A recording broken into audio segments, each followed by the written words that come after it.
हमारा भाई सारण है। स्वागत है आपका हमारे P digital campus YouTube channel पर।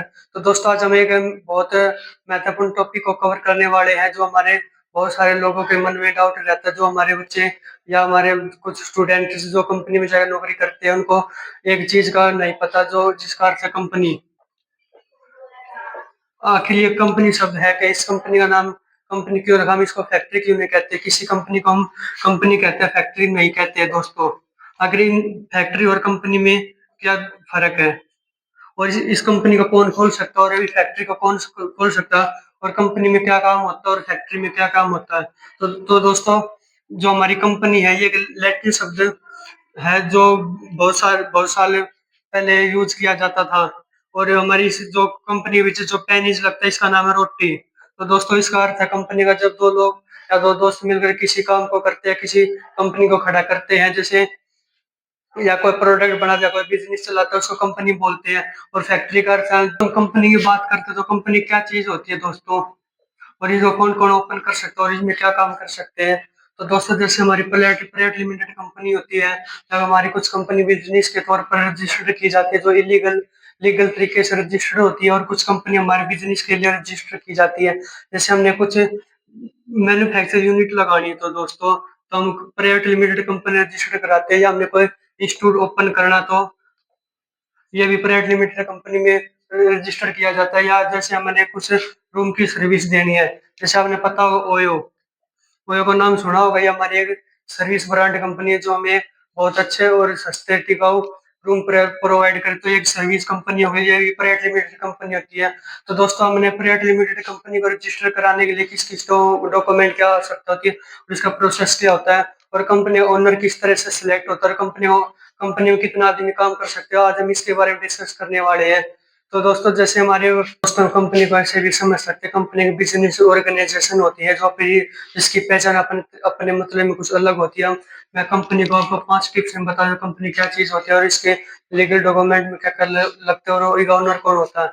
तो दोस्तों हम सबसे पहले बात करते हैं इलीगल आइडेंटिटी की। तो इलीगल आइडेंटिटी क्या होता है, तो दोस्तों इसका मतलब होता है कि कंपनी का ओनर होता है जो कंपनी ओनर के ऊपर रजिस्टर नहीं की जाती है और किसी डायरेक्ट के ऊपर रजिस्टर की जाती है। इसका मतलब ऐसे होता है दोस्तों, जैसे कंपनी ने लोन ले रखा तो इसका इसकी जिम्मेदारी कंपनी की होती है, ना कि किसी ओनर की। तो दोस्तों हम दूसरे पॉइंट में समझते हैं जिम्मेदारी। जो भी इसकी जिम्मेदारी लेता है वही डायरेक्टर होता है। जैसे कंपनी यदि कंपनी को किसी चीज का नुकसान होता है तो उसका जिम्मेदार ओनर नहीं होगा ना, इसकी गाड़ी अगर जब्त होगा तो इसका जिम्मेदार पूरी कंपनी होगी। तो दोस्तों जैसे ओनर उसमें इतना ही भरपाई कर सके जितना उन्होंने कंपनी में इन्वेस्ट किया हुआ है, इससे ज्यादा ओनर अपने से ज्यादा पैसे नहीं दे सकता। तो अभी हम बात कर ले कंपनी के बारे में, तीसरा पॉइंट है। तो दोस्तों हमारा तीसरा पॉइंट ये है कि जो अगर हमने कंपनी को लंबी उम्र तक चलाना है वो कैसे हो सकता है।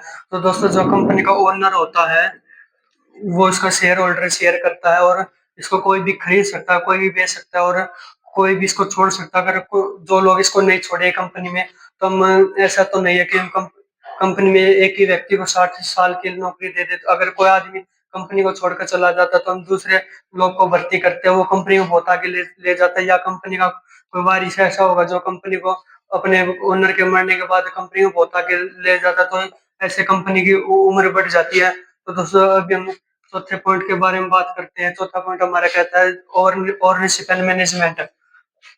ओनरशिप एंड मैनेजमेंट का मतलब होता है जो कंपनी का ओनर होता है वो शेयर होल्डर होता है, और इसको ये जो कंपनी शेयर होल्डर करता है, कंपनी का ओनर जो शेयर होल्डर करता है वो कभी भी बदल सकता है। जैसे हमारा ये शेयर होल्डर है, हमारा शेयर होल्डर हो गया, ये कोई भी खरीद सकता कोई भी बेच। तो दोस्तों अब हम अपना 5 पॉइंट क्लियर कर लेते हैं। Type of companies.